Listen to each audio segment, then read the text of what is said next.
joie d'être avec vous de nouveau. Oh, je suis tellement heureuse. Vous me trouvez beau?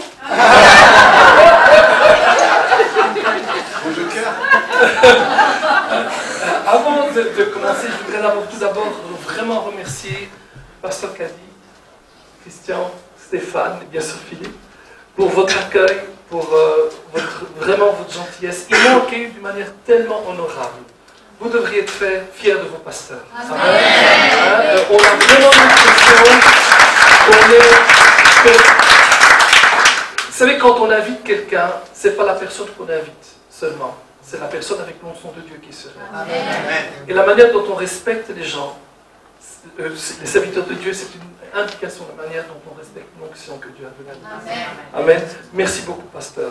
Merci Jérémy, tu es aussi avec moi aujourd'hui, c'était génial. Merci à tous, merci pour l'accueil. Là où je danse, c'est vraiment génial.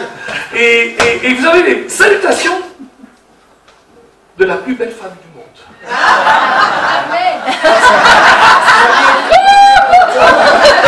Alors, pasteur Stéphane dit non, c'est la mienne. Alors, non, c'est la mienne. Vous savez, en fait, ce que ça veut dire, c'est que c'est la plus belle femme de mon monde. Amen. Vous êtes d'accord avec vous, hein? Dans mon monde à moi, c'est la plus belle femme. Dans votre monde à vous, la vôtre, c'est la plus belle. Amen. Vous savez comment j'ai découvert ça? J'avais une amie, un couple d'amis, qui sont pasteurs, et ils ont eu des enfants. Et chaque enfant avait la tête pratiquement carrée. Tout normaux, hein, mais c'était presque un petit peu carré comme ça. Et ils traînaient les enfants. Oh, c'est la plus beau du monde, c'est la plus beau, c'est la mienne. Mais en fait, c'est vrai, pour chacun de nous, ce qui nous entoure, c'est ce qu'il y a de plus beau au monde. Amen. Et donc, vous avez des salutations d'Annelise. J'espère qu'un jour, elle sera parmi nous, si vous êtes d'accord. Et vous allez voir, en général, je ne l'invite pas avec moi, je ne la fais pas venir avec moi, parce qu'une fois que vous la voyez, vous ne voulez plus de moi. Non. Elle s'occupe de l'église, elle s'occupe de ma famille aussi, etc. Et tout. Et donc, mais elle vous donne ses salutations, et elle est vraiment tellement heureuse. Que nous avons passé des bons moments hier. Et vraiment, je peux vous dire une chose. Pendant que nous étions en train de louer le Seigneur ce soir, vraiment, j'ai une parole que je crois qui est vraiment de la part du Seigneur. C'est ce que vous avez reçu. Gardez-le. Amen. Soyez fiers de votre Église. Je crois même que Dieu est fier de vous. Je vais vous dire pourquoi. Parce que quand on va à l'Église, il n'y a pas toujours les mêmes motivations. Et beaucoup de gens vont à l'Église pour montrer leur voiture. Mais vous ne pouvez pas montrer votre voiture, il n'y a pas de parking. Je suis convaincu que vous ne venez pas pour montrer votre voiture. Alors c'est toujours le dernier modèle. Ah, regarde le dernier modèle. Il n'y a pas de problème de montrer sa voiture, vous comprenez ce que je veux dire? Personne ne peut dire, ah, ils viennent pour montrer leur voiture. Hein? Non, il n'y a pas de voiture ici. Mais je crois que les habitués avec tout cela. Mais je crois vraiment que le Seigneur est fier de vous, de vous réunir en semaine et d'avoir une faim telle que vous l'avez. Et ne perdez pas cette faim pour l'Évangile, cette faim pour plus de Dieu, cette faim pour la parole de Dieu, parce qu'on ne peut pas dire plus de Dieu sans sa parole. On est d'accord avec ça, hein? L'un ne va pas sans l'autre. C'est comme la parole et Saint-Esprit vont ensemble, c'est ce que j'appelle un tandem de choc. Amen.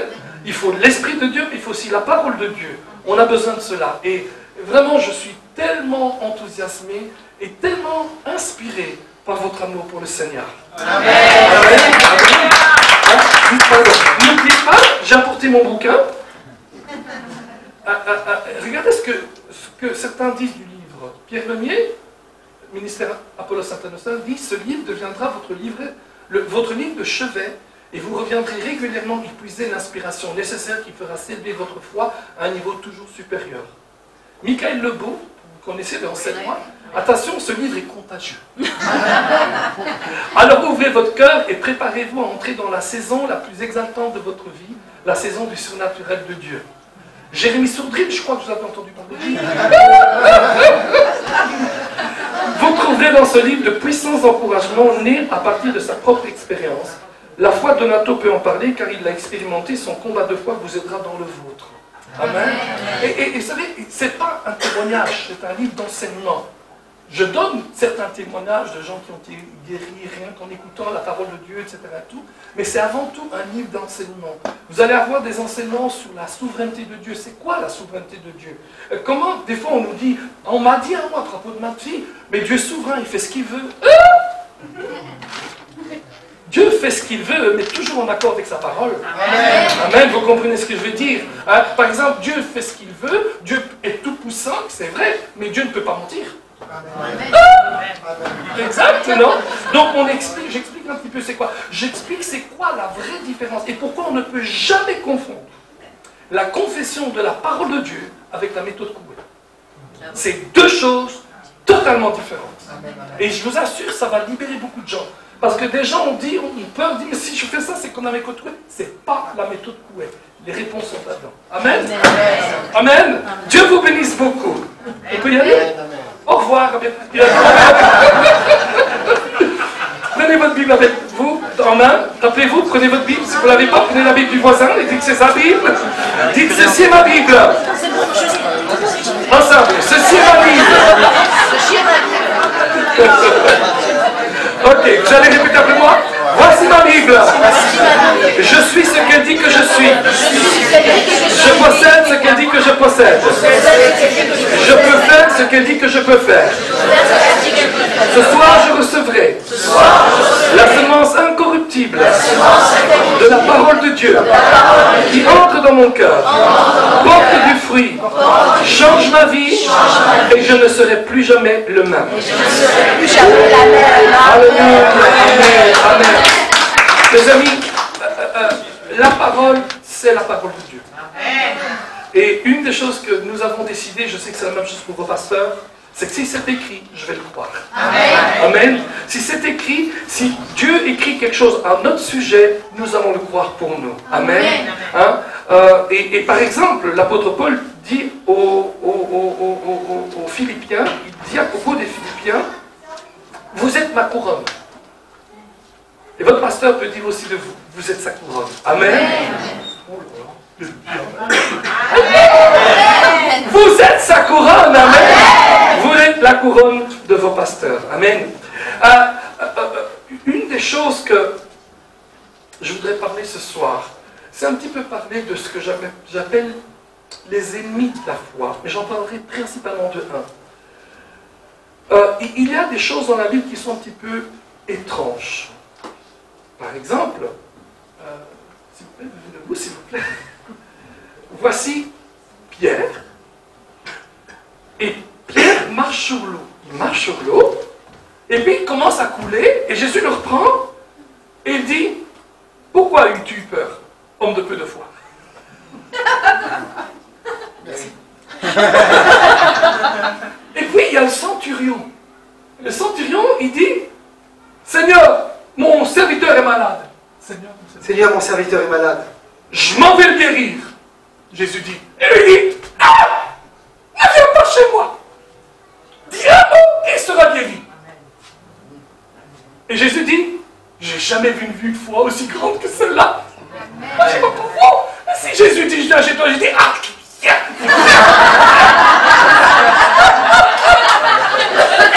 Je suis pas taré, moi, je ne vais pas le dire, viens pas, viens pas.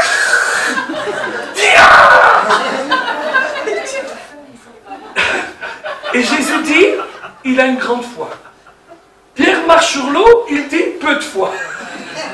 Il dit, ah, grande foi. C'est pas confusant ça?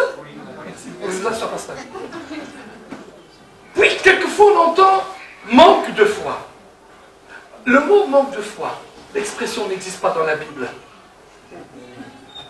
À part certaines traductions. Dans la parole de Dieu, c'est soit vous l'avez, soit vous ne l'avez pas. C'est soit on croit, soit on ne croit pas, c'est de l'incrédulité. Amen. Mais il est vrai que la parole de Dieu parle de cette expression de gens de peu de foi. Et je me suis un jour posé la question, c'est quoi des gens de peu de foi? Comment un homme qui marche sur l'eau, qui a marché sur l'eau déjà ici? Personne. Et Jésus dit de lui quelque chose que pratiquement personne depuis l'homme n'a fait, homme de peu de foi. et qu'un homme qui a dit, ne viens pas chez moi. Et Jésus dit, homme d'une grande foi. Amen. Amen. Comment est-ce possible? Comment est-ce possible que Jésus dit, si vous avez la foi, comme un tout petit grain de moutarde, c'est vous savez, le grain de moutarde, c'est tellement petit que vous pouvez le mettre encore dans le trou de ces 4 petits doigts, vous savez, il y a un petit trou au milieu, et encore il tombe. Tellement c'est petit.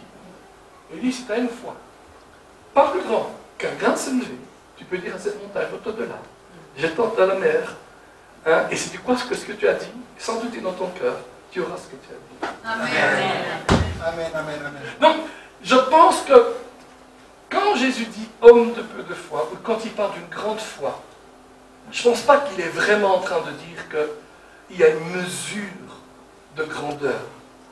Mais je crois qu'il parle d'autre chose. Je pense qu'il parle de ce qui contamine notre foi. La Bible dit dans 1 Pierre 1,7, elle parle de notre foi qui est éprouvée comme l'or périssable est éprouvé par le feu. Amen. Amen. Donc, si la Bible compare la foi avec de l'or qui est éprouvé, peut-être que là, on commence à avoir une indication de ce que Dieu dit quand il parle de peu de foi. C'est quoi l'or? L'or, c'est un métal, on est d'accord, hein? Et vous savez qu'on mesure l'or en carats. 24 carats, c'est l'or pur pratiquement, et puis on vend souvent des 9 carats, des 12 carats, des 18 carats et tout. Et en fait, les carats, c'est une mesure, pas du poids de l'or, mais de la qualité de l'or. Plus de carats il y a, moins d'alliage il y a dans l'or. Moins de carats il y a, plus d'alliage qu'il y a dans l'or. Ça veut dire qu'il y a d'autres métaux qui viennent contaminer cet or. Et je crois que le Seigneur m'a dit un jour, c'est ceci. Un homme de peu de foi, c'est quelqu'un qui a laissé des alliages contaminer sa foi. Amen.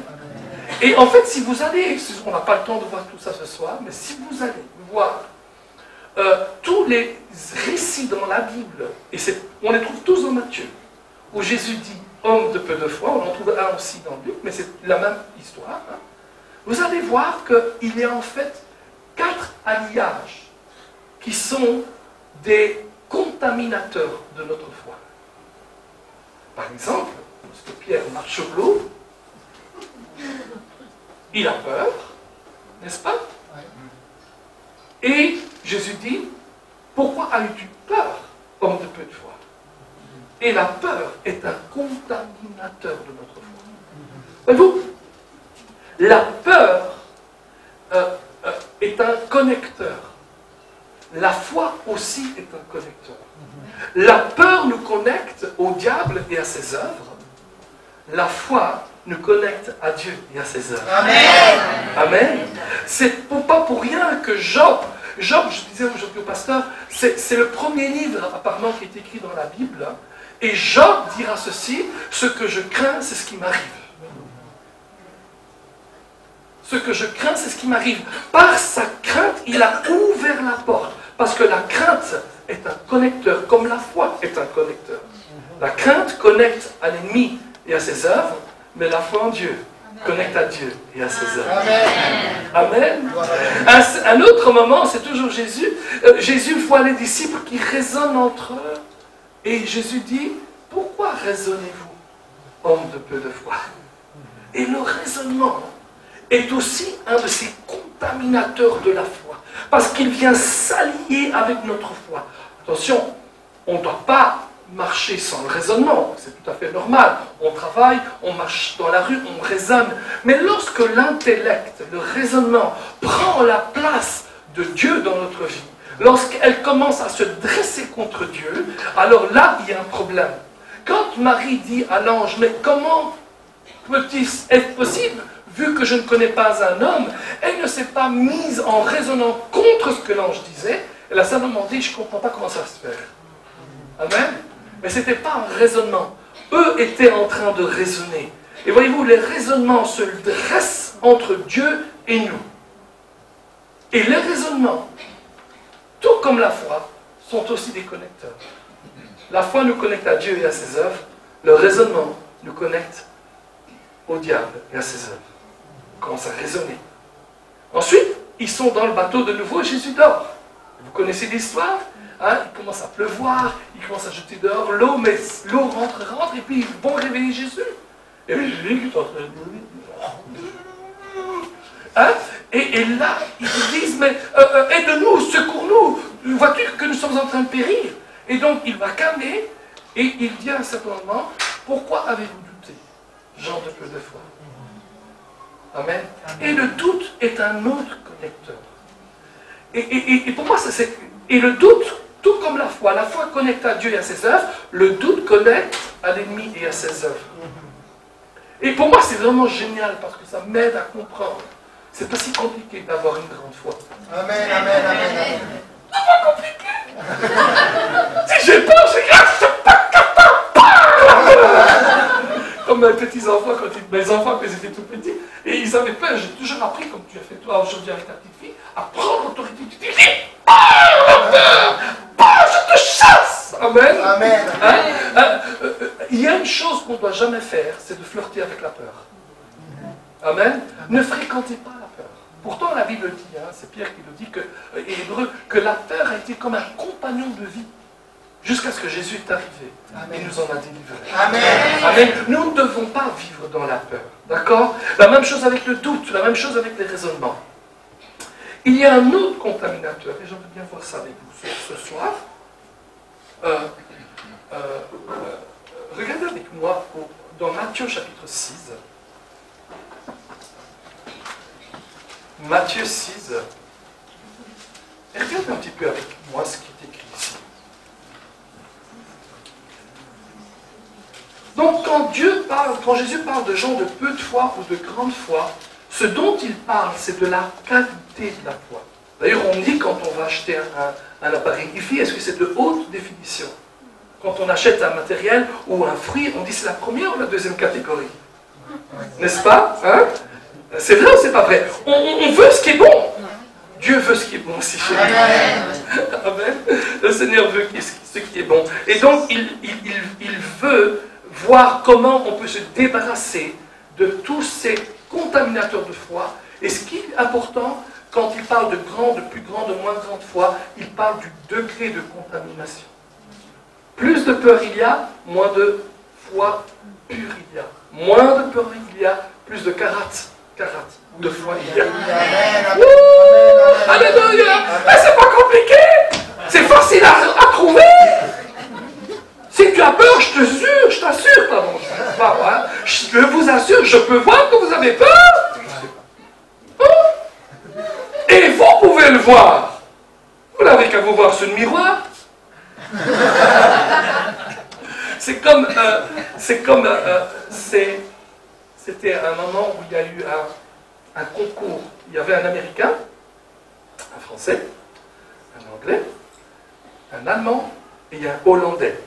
Et ils faisaient tous un concours, ils devaient écrire un ouvrage sur les éléphants.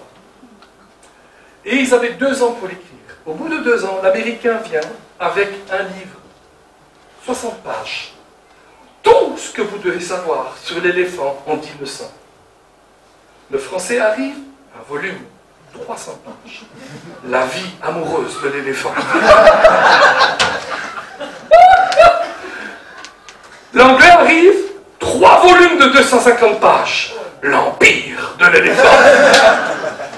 L'Allemand arrive, 5 volumes. Introduction à l'étude de l'éléphant. Et le Hollandais arrive, 12 volumes. L'éléphant existe-t-il vraiment? Vous avez compris, on a vu directement qui c'est qui doute, n'est-ce pas? C'était le Hollandais, hein? Et donc, quand on doute, c'est vite facile à le voir. On doute, c'est facile. On se rend compte directement qu'on doute. Hein? D'accord? La même chose quand on commence à raisonner. Le raisonnement, ce n'est pas utiliser notre intellectuel, parce que c'est correct d'utiliser, Dieu nous a créés avec un intellect. Le raisonnement, c'est d'utiliser l'intellect pour se contrer contre Dieu. Pour toujours donner des raisons pour lesquelles je ne dois pas croire. Amen. Hein? Et mais regardez avec moi au verset 25. C'est pourquoi je vous le dis. Ne vous inquiétez pas de votre vie, de ce que vous mangerez, ni pour votre corps de ce que vous serez vêtu. La vie n'est-elle pas plus que la nourriture et le corps plus que le vêtement? Regardez les oiseaux du ciel. Ils ne sèment ni ne moissonnent. Et ils n'amassent rien dans des greniers. Votre Père Céleste les nourrit. Ne valez-vous pas beaucoup plus qu'eux? Qui de vous, par ses inquiétudes, peut ajouter une coudée à la durée de sa vie? Et pourquoi vous vous inquiétez au sujet du vêtement? Considérez comment croissent les lits des champs. Ils ne travaillent ni ne filent, cependant je vous dis que Salomon, même dans toute sa gloire, n'a pas été vêtu comme l'un d'eux. Si Dieu revêt ainsi l'herbe des champs, qui existe aujourd'hui et qui demain sera jetée au four, ne vous vêtira-t-il pas à plus forte raison, gens de peu de foi?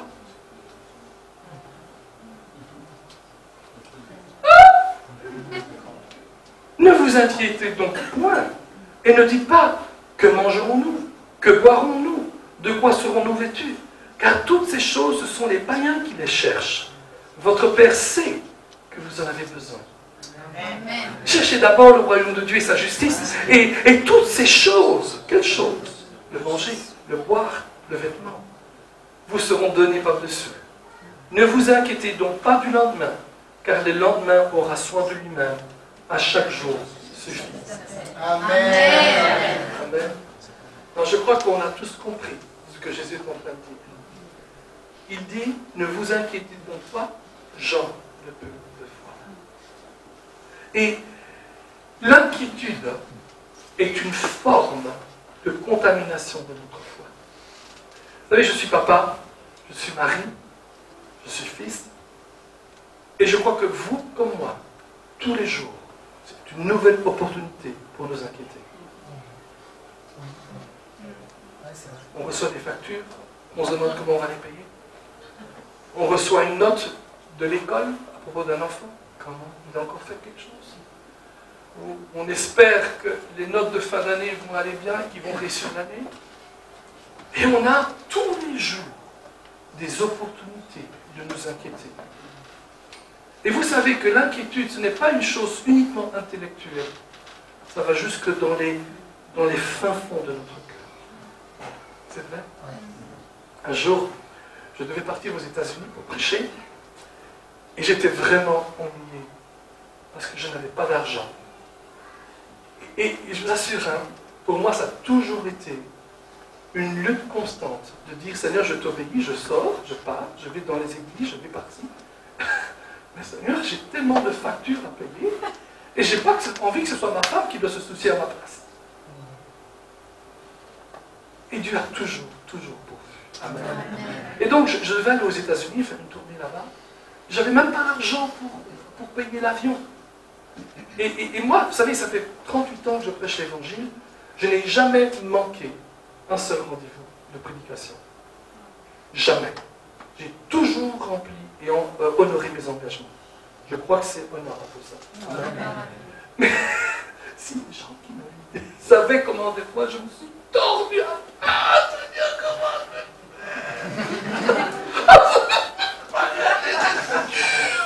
j'arrive, Alléluia. Et si on dit Alléluia, c'est pas une question de comédie, c'est parce qu'on fait toujours confiance au Seigneur. Amen. Vous comprenez ce que je suis en train de dire? C'est pas parce que on a souffert à la maison ou même dans l'avion, on dit Seigneur, comment Anne-Lise va payer telle ou telle facture, elle m'en a parlé, etc. Et tout, je dois lui faire confiance. La Bible dit à certains moments, mais regarde, le paysan, il sème, mais ensuite il va dormir. Et la plante pousse. Et donc le Seigneur m'a appris au cours des années que quand je pars, c'est comme si je sème. Amen. Et je dois apprendre à laisser Dieu s'en occuper. Amen. Ça, c'est une vie de foi que nous devons tous apprendre. Amen. On a tous des opportunités de nous inquiéter. Et il dit, ne vous inquiétez de rien. En fait, donc je devais aller aux États-Unis. Et alors c'est marrant, vous savez, il vous annonce le grand prédicateur. Je ne suis pas grand, il n'y a que Dieu qui est grand, de toute façon. Amen. Amen. Amen. Hein? Mais donc, il dit, oh, le grand prédicateur. Et donc, je suis en train de prier. Je dis, Seigneur, tu sais, s'il y a une leçon que j'ai dû apprendre au cours de ces dernières années, ces 15 dernières années, c'est de ne pas me soucier, de ne pas m'inquiéter. Tu dis, Seigneur, que nous devons jeter à tes pieds nos soucis, nos préoccupations. Eh ben, voilà, je suis dans une situation difficile. Et on avait vraiment pour à peu près 8 000 € de facture. Croyez-moi, en Suisse, la vie est chère. Ici aussi, je sais. Mais, et je me dis, Seigneur, comment je vais faire? Et d'un autre côté, je me dis, je ne vais pas me lamenter, je ne vais pas m'inquiéter, je vais te croire. Parce que j'avais découvert, comme on est en train de découvrir ce soir, l'inquiétude est un contaminateur de notre foi. Et si nous arrivons à dire non, je refuse de m'inquiéter, non, à chaque fois qu'il y a une pensée de l'ennemi qui dit je prends l'épée de Star Wars et je dis non à l'inquiétude. Amen. Je refuse de m'inquiéter. Et vous savez, je ne sais pas si vous avez remarqué ça dans votre vie, mais il est petit peut-être chez vous. Nous, on s'est posé des fois des questions. Un jour, on s'est dit, mais comment on va faire jusqu'à la fin du mois? Et puis, le Seigneur me rappelle, me dit, tu sais, il y a 10 ans, tu m'as posé la même question. Et tu es toujours là. Alors, vous rappelez-vous, David, quand il est devant le roi Saül, Saül lui dit, mais tu ne peux pas te battre contre lui. David dit, il rappelle les bonnes choses que Dieu a faites. Il dit, mais devant le lion, je l'ai tué de mes propres mains. Et j'ai repris la brebis. Devant l'ours, je lui ai donné une tête à la zidane. Ah, et il est mort. Et j'ai pris le mouton. Et Dieu sera avec moi aussi. Amen. Vous savez, c'est là que j'ai compris, avec un petit cœur, pourquoi c'était bon d'aller à l'école. Au moins de calculer. Parce que ce cœur dit, compte les bienfaits de Dieu, mets-les tous devant tes yeux, tu verras en adorant combien le nom en est grand. Amen. Et donc, le Seigneur me dit, mais compte les bienfaits de Dieu. Donc, je suis là, et je suis en train de m'inquiéter. Et je dis, je ne peux pas m'inquiéter. C'est comme si je me mets du camp de l'ennemi quand je m'inquiète. Et le Seigneur me dit, Donato, si tu t'inquiètes, tu passes à côté de ce que Dieu veut faire pour toi. Il dit, ne vous inquiétez pas, gens de peu de foi. D'ailleurs, dans Philippiens chapitre 4, les versets 4 à 6, il dit, ne vous inquiétez de rien, mais en toutes choses, avec des actions de grâce, donnez vos requêtes au Seigneur. Amen, avec des actions de grâce. Donc vous priez, vous dites, Seigneur, je te remercie parce que je sais que tu m'écoutes. Je sais que tu vas me répondre. Et donc je suis là, 2 jours avant de partir, et un homme vient vers moi. Il dit, Pasteur Donato, le Seigneur m'a demandé de te donner ça. Et il m'a donné 10 000 €. Je suis alors le mérite. Alléluia. J'avais l'air d'être un de ces grands prédicateurs. Je ne suis pas grand prédicateur, c'est Dieu le grand prédicateur. Amen. Non, j'avais l'air d'être un homme humble qui sait que Dieu avait pourvu à sa femme. Amen. Amen. Mais la Bible le dit. La Bible dit, un homme ne va pas à la guerre en devant se soucier de quoi va manger sa famille. C'est vrai ou c'est pas vrai? Et donc je dis, Seigneur, non, on ne va pas là-bas, et je ne sais même pas comment on va se faire. Mais le Seigneur, toujours. Amen. Amen. Et je veux vraiment encourager chacun de nous. Et c'est ce que Jésus est en train de faire. Il dit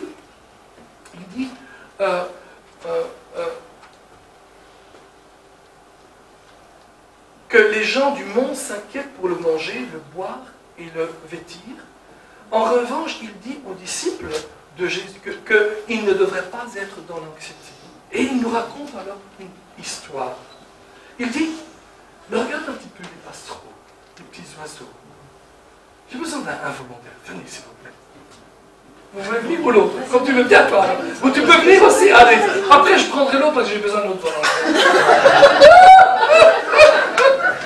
Vous êtes bien mettre ici. Voilà. Il dit, regardez les passereaux. Ils ne tissent, ils ne mangent, ils ne sèment, et pourtant, Dieu les nourrit. Amen. Et donc, il dit, ne vous inquiétez pas pour le manger. Si Dieu nourrit des passereaux, il vous nourrira aussi. Ne valez-vous pas plus que des passereaux? Vous voyez là? Oui, il dit, Voilà.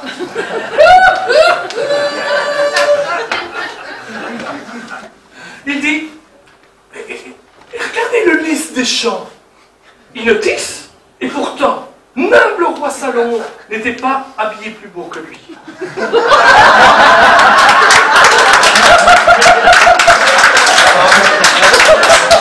Mais la beauté, c'est l'intérieur. Vous comprenez rien. Même le roi Salomon dit, ne vous inquiétez pas de ce que vous allez vous vêtir. Puis il dit, voilà, il dit, oui, mais et de quoi on va boire? Elle est vide. On va boire, il dit, mais attendons, l'air qui vient du jour et qui part le lendemain, ce sont les fleurs ou les plantes éphémères. Elles viennent un jour, elles partent le lendemain. Pourtant Dieu les revêt. Amen. Il dit, ne vous inquiétez pas pour le boire. Et vous, le Seigneur est en train de dire quelque chose de puissant, il dit, regardez la nature. La nature est la preuve que Dieu est un Dieu qui pourvoit. Amen. Amen. Je suis allé en Malaisie en 2009, c'était la première fois que j'allais dans cette partie de l'Asie, et j'ai été ébloui par les fleurs. Un petit peu plus beau que toi. Mais les Malaisiens sont des planteurs de fleurs, il y en a partout, et des dizaines d'exemplaires de fleurs que je n'avais jamais vues de ma vie. Et ça pousse dans les rues partout. J'étais vraiment époustouflé. Et je suis devenu amoureux des fleurs. J'aime les fleurs maintenant. D'ailleurs, notre fleur préférée à ma femme et moi, ce sont les lys. J'aime les lys. Amen. C'est Catherine Kuhlman qui disait I believe in miracles. I've seen a soul set free. Je crois dans les miracles, j'ai vu une âme libérée. Miraculeuse est le changement d'un homme sauvé au calvaire. J'ai vu le lys pousser son chemin à travers la terre dure. Oui, je crois dans les miracles, car je crois en Dieu.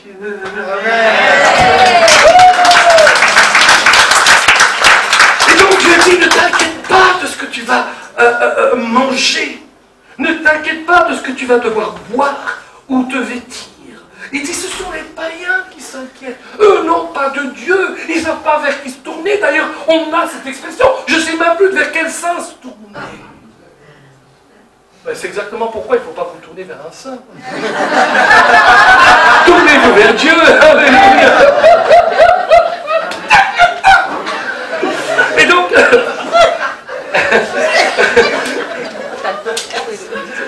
quelqu'un a dit ceci, l'homme qui est gouverné par son intellect et par ses sens ne pourra jamais saisir les choses de l'Esprit de Dieu. Nous sommes appelés par Dieu à ne pas nous inquiéter, mais à croire en Dieu. Amen. Amen. À croire en Dieu.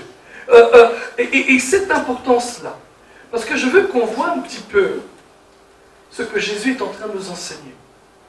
Regardez avec moi le verset 24. Matthieu 6, 24. Le lys, il reste là-bas? Il reste là. C'est pas trop, il bouge. Ça vous dérange pas?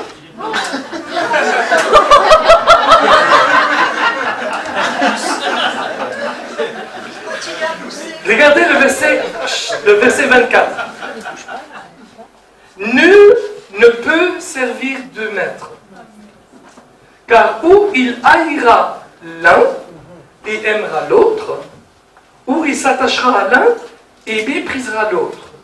Vous ne pouvez servir Dieu et Mammon. Vous connaissez cette histoire, n'est-ce pas? Vous ne pouvez pas servir Dieu et Mammon. J'ai une question. Qu'est-ce que ça veut dire servir Mammon? Qui c'est?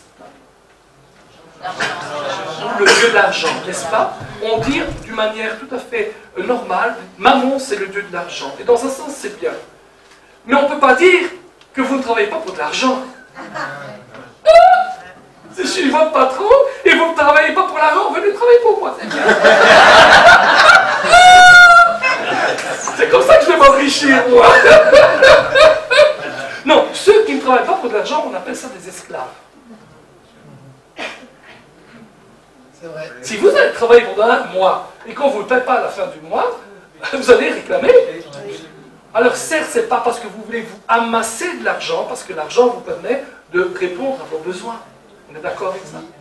Alors, quand il dit, vous ne pouvez pas servir Dieu et Mammon, qu'est-ce qu'il est en train de dire?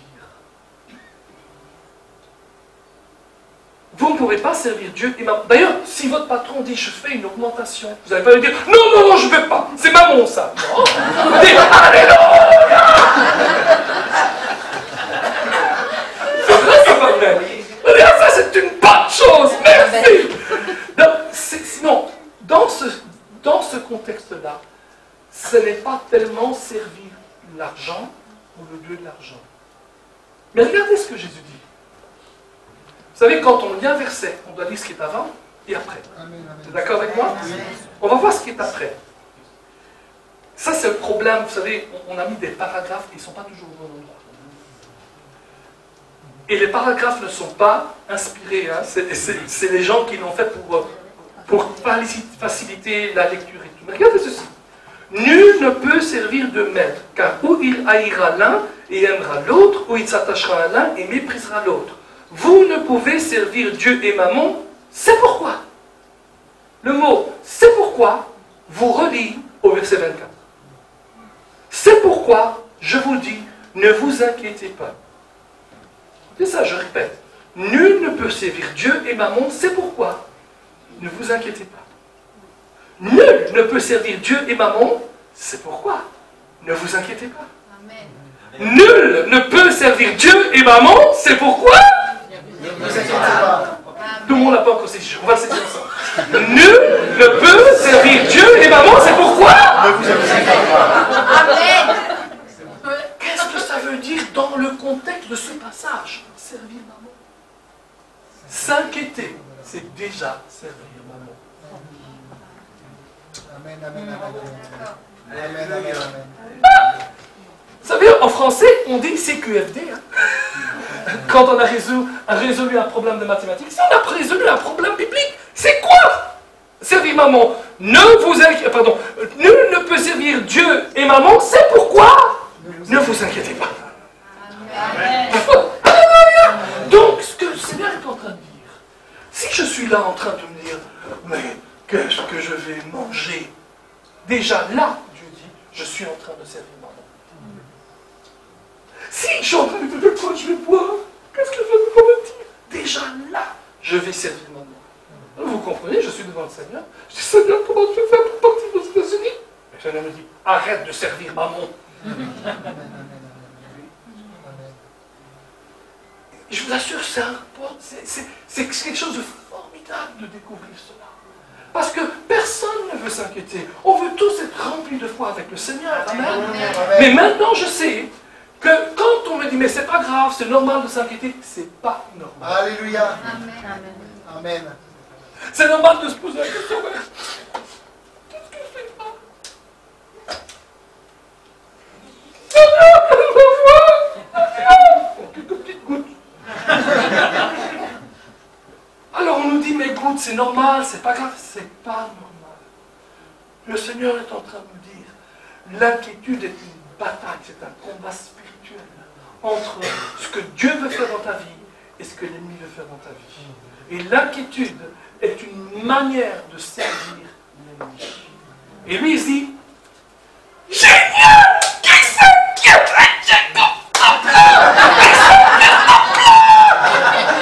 Il est en train de dire, j'ai trouvé une manière de contaminer sa foi par l'inquiétude. Le Seigneur dit non, non, non, non. Il explique ici, hein. Regardez, il explique plusieurs choses. Je vais aller un petit peu plus loin. Dans Luc au chapitre 12, les versets 29 et 33, il raconte la même histoire. Mais voyez ce qu'il dit ici. Il nous donne des clés dans ce passage pour nous débarrasser de l'inquiétude. Luc 12, 29. Et vous, ne cherchez pas ce que vous mangerez et ce que vous boirez, et ne soyez pas inquiets. Le verset 33. Il dit, vendez ce que vous possédez et donnez-le en aumône. Faites-vous des bourses qui n'usent point. Un trésor inépuisable dans les cieux, où le voleur n'approche point et où la teigne ne détruit point. Ici, Jésus donne la première clé pour ne pas s'inquiéter. Il dit, quand vous pensez, pensez avec l'éternité dans votre cœur. Amen. Amen. Amen. Ne pensez pas aux petites choses de maintenant, mais pensez avec l'éternité. L'éternel est avec vous. Il dit, faites-vous des bourses dans le ciel. Alors certainement, on comprend que le contexte, un contexte ici, en tout cas, aussi de donner dans le Seigneur, au Seigneur, et je crois que c'est important de donner, mais dans Colossiens, il parle du fait de penser aux choses qui sont en haut. Ayez vos pensées dans les choses d'en haut. Si vous êtes donc ressuscité avec Christ, cherchez les choses d'en haut. Affectionnez-vous aux choses d'en haut. Pas. Qu'est-ce que je fais voir? Il dit, commence à penser en haut. Commence à penser à la gloire de Dieu. Amen. Commence à penser que Dieu est tout puissant. Commence à penser qu'il est là, assis sur son trône. Et s'il est assis sur son trône, vous êtes vainqueur. Amen. Amen. D'ailleurs, on dit qu'on est plus que vainqueur. Grâce à Dieu. Vous voyez ce que je dis? Et donc, il dit, pensez aux choses de l'éternité. Ne soyons pas accaparés. C'est normal, il dit. Votre Père sait que vous en avez besoin. Mais ne les recherchez pas. Recherchez plutôt les choses d'en haut. Amen. Vous comprenez ce que je suis en train de dire, ça? Simplifiez votre vie.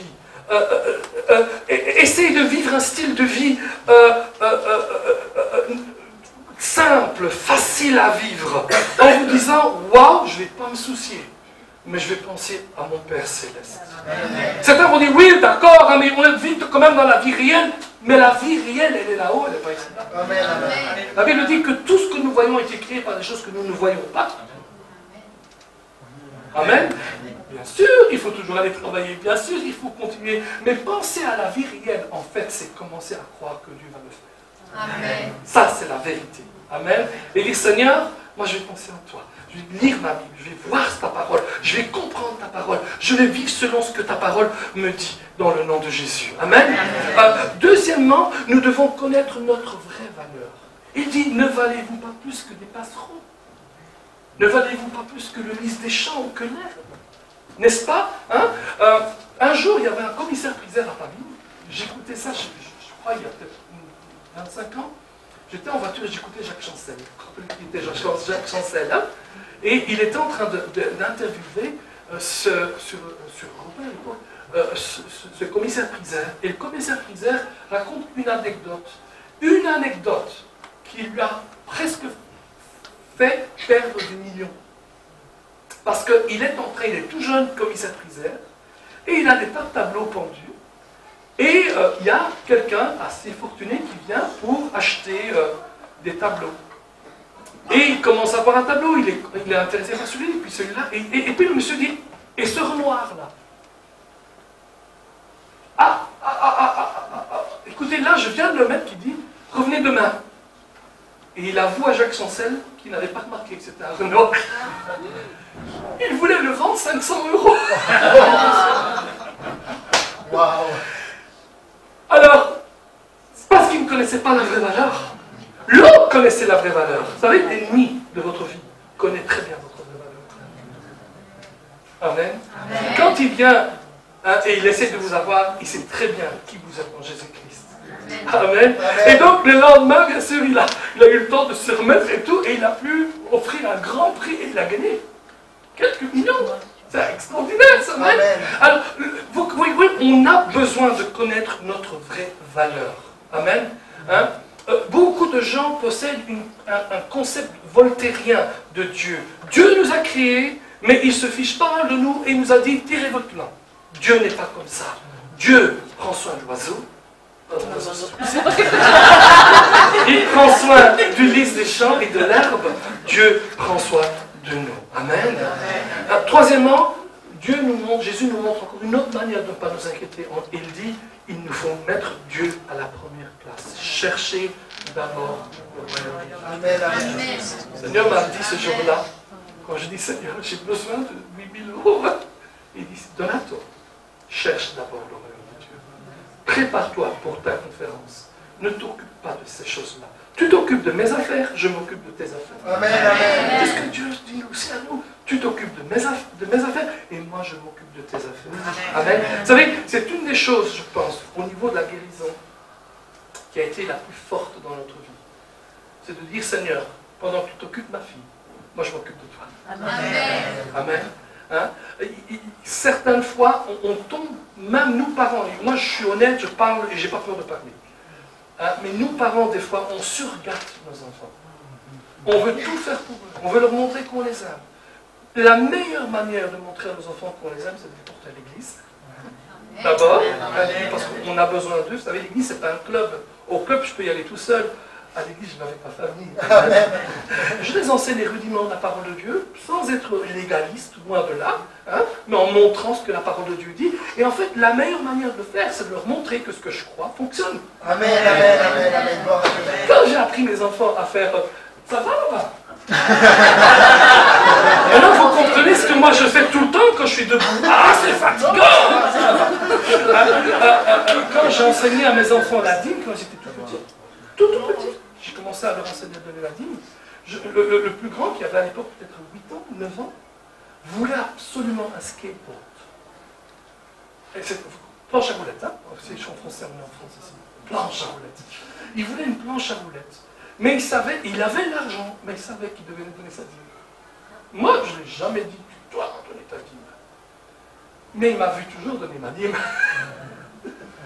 Il fait que ce qu'il a appris de chez ses parents, n'est-ce pas? Et donc, il donne sa dîme. Et en fait, il avait 50 € pour payer cela. Et maintenant, avec tout ce qu'il avait gagné, il avait donné à peu près 20 €. Il dit, je sais que Dieu pourra mettre besoin. Et un jour, on est en visite en Hollande et il voit cette planche à rouler qui coûte 50 €. Et il va avec nous chez le vendeur, etc. Et, tout, et il dit, oh, j'aimerais tellement l'acheter. Je dis, bah, à la rigueur, je te prête 20 €. Hein, je lui dis comme ça. Ah, super papa. Et puis il arrive et le monsieur me regarde et dit, écoutez, pour vous, c'est 30 € aujourd'hui.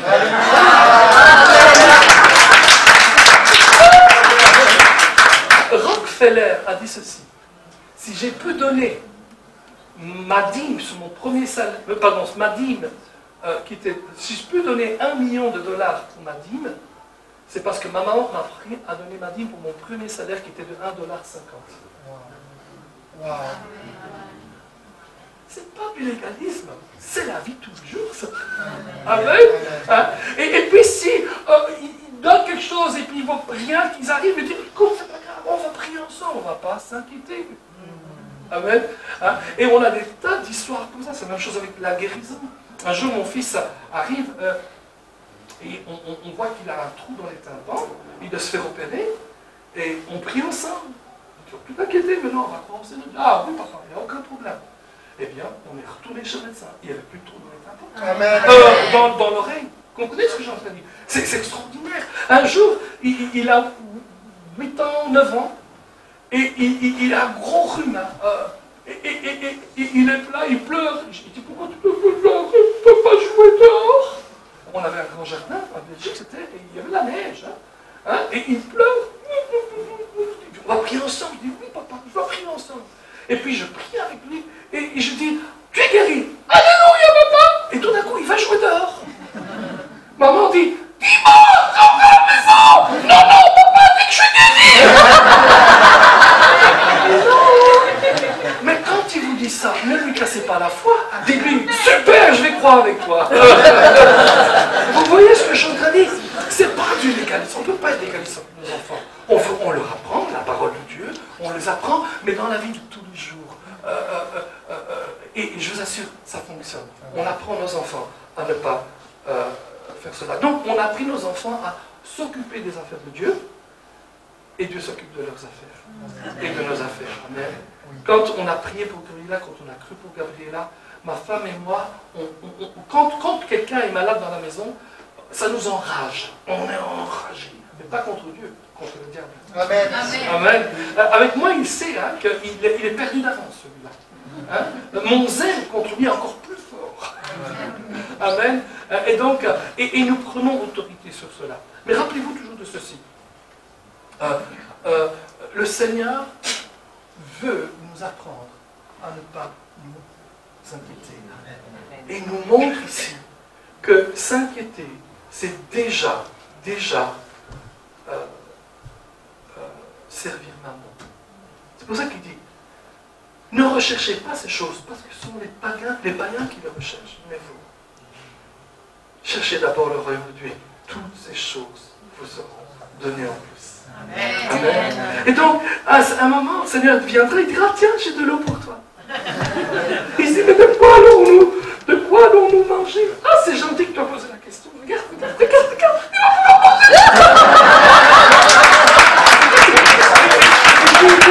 mais de quoi on va se dire? Mais regarde.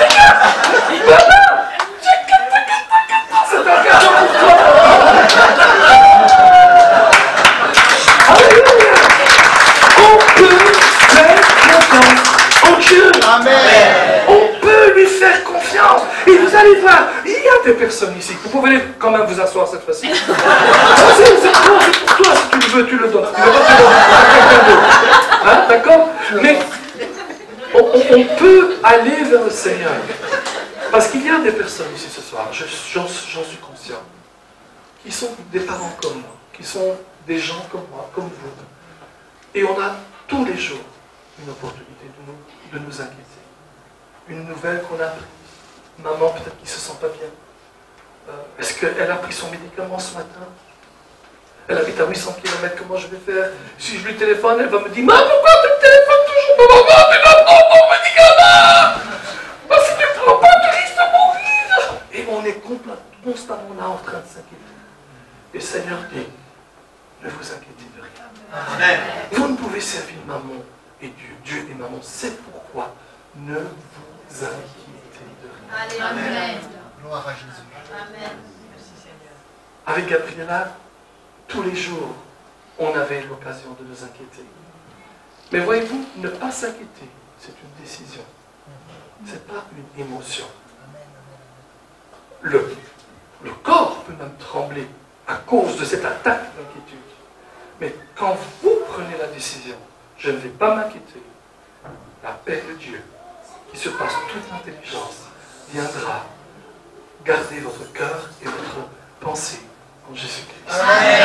Vous dites, Seigneur, j'ai prié, j'ai cru, et je laisse ces choses entre tes mains. Amen. Un jour, le plus grand a eu une méningite. Vous savez ce que c'est? Alors nous ne savions pas que c'était la méningite, mais nous avons prié. Nous avons cassé la puissance. Et nous avons dit, Seigneur, on va te faire confiance. Alléluia. Amen. Nous sommes bien sûr allés voir le médecin.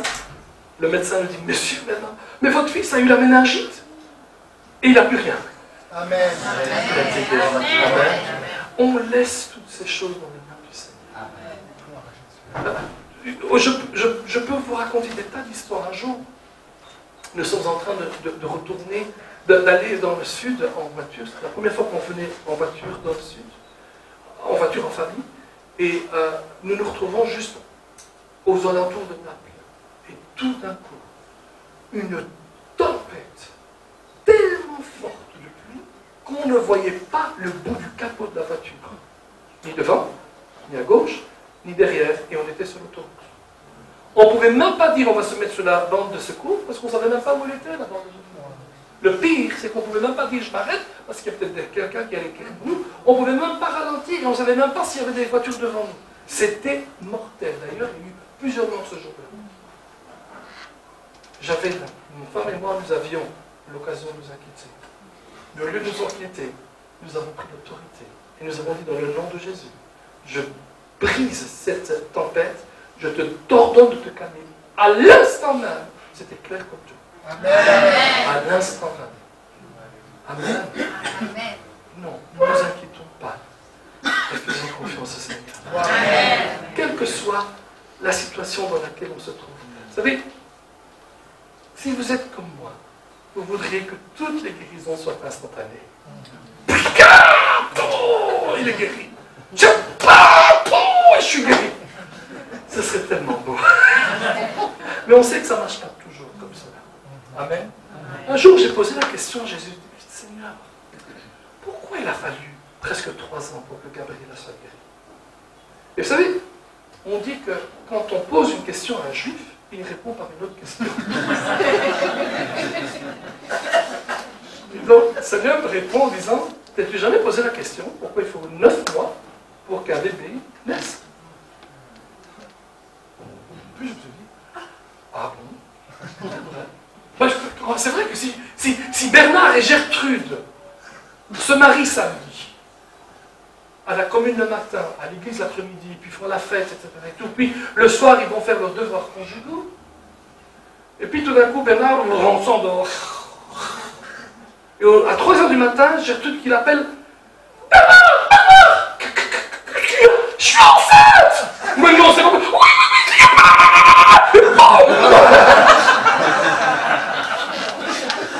alors, les hommes n'ont rien compris, mais les femmes ont compris.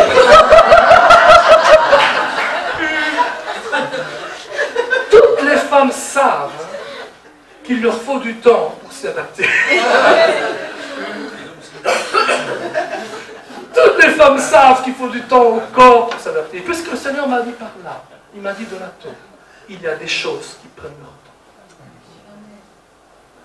Et vous savez quoi? Même avec la maladie, quelquefois, on prie pour les gens, on croit avec eux, et ils s'en vont vers le Seigneur. Mais c'est pas grave. De l'autre côté, ils sont en bonne santé. Amen. Vous comprenez ce que je veux dire? On doit toujours penser éternité et pas uniquement ici-bas. Oh, certes, on aurait voulu que la personne reste parce qu'on aime la personne. Oh, mais elle est là avec Jésus en train de préparer ma chambre. Moi, j'ai 2 pasteurs. Un à 118 ans et l'autre 99 ans. Celui de 118 ans a décidé de déménager au ciel il y a 35 ans. Il habite de l'autre côté. Amen. Et il a rendez-vous avec moi. Et il m'a dit, quand je serai au ciel, ne me cherchez pas n'importe où, je serai qu'à un seul endroit. Ah oui? Je serai à la bibliothèque du ciel. C'est là que vous me trouvez. Alors on voulait savoir pourquoi. Il dit parce que la terre, c'est le pays des pourquoi. Le ciel, c'est le pays des parce que. Amen. Gloire à Dieu. Il y a des choses qu'on ne comprend pas. Et on ne va pas s'arrêter parce qu'on ne comprend pas. Amen. On sait qu'un jour, mon pasteur, Maurice Knops, il vous attendra aussi là-bas. Alléluia. Et il vous racontera tous les parce que. Amen. Amen. Entre-temps, on continue à se battre, on continue à prier, on continue à croire. Plusieurs personnes ont été touchées hier soir, et je crois que le Seigneur veut toucher aussi beaucoup de gens ce soir. Amen. Amen. Mais ce qu'il dit, le message du Seigneur ce soir, ne vous inquiétez pas, et ne vous inquiétez pas non plus pour la maladie que vous avez. Moi, quelquefois, quand je prie pour les personnes, je ne leur demande même pas ce qu'ils ont. Parce que certaines personnes, vous le voyez sur le visage, ils vont vous raconter toutes leurs inquiétudes. Et alors, au lieu d'être dans la foi, ils sont dans l'inquiétude. L'inquiétude vient contaminer notre foi. Nous devons venir dans l'espérance et dans la foi que Dieu est là pour nous toucher. Amen. Amen. Hein? Et Dieu agit. Et il va vous toucher ce soir. Il a touché mon enfant. Il m'a touché à moi tellement de fois. Un jour, mon médecin voit qu'il y a quelque chose qui ne va pas. Et on va faire le calcul. J'ai trop de triglycides. C'est ça, triglycides? Exactement. J'avais une mesure de 800, alors qu'il fallait que ce soit en dessous de 100. Quand il a vu ça, il s'est assis. Et il m'a donné un régime. Dans mon vocabulaire, le mot régime, on ne comprend pas ce que c'est. Et j'avais de quoi m'inquiéter, mais je dis non, Seigneur, je ne vais pas m'inquiéter. C'est pas que je ne veux pas faire son régime-là, mais j'ai dit, je vais apprendre à te voir agir dans notre vie. Amen, amen. Je suis retourné 3 ans plus tard. C'était à 98. Amen. Amen. Le Seigneur est un Dieu qui guérit. Amen. Mais ne nous inquiétons de rien. Il dit, vous ne pouvez servir Dieu et Mammon, c'est pourquoi ne vous inquiétez de rien. Votre Père Céleste sait que vous avez besoin de ces choses-là. Amen. Tu ne savais pas que ce soir tu allais retourner avec une chemise en plus. Hein? J'espère que dimanche, maintenant, tu ne viens plus en courte manche. Je rigole. Je te taquine. Mais c'est ça la beauté de Dieu. Et lui, il a essayé les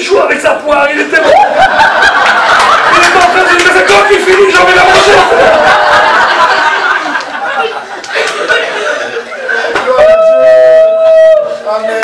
Est-ce que vous voyez qu'il est ici, le Seigneur? Oui. Oh, il est en train de parler à nos cœurs maintenant. Je prends un petit peu de temps spécialement pour ça.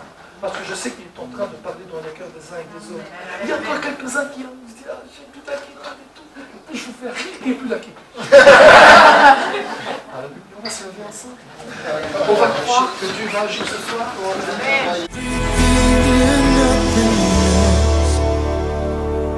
My best, my heart, you deserve my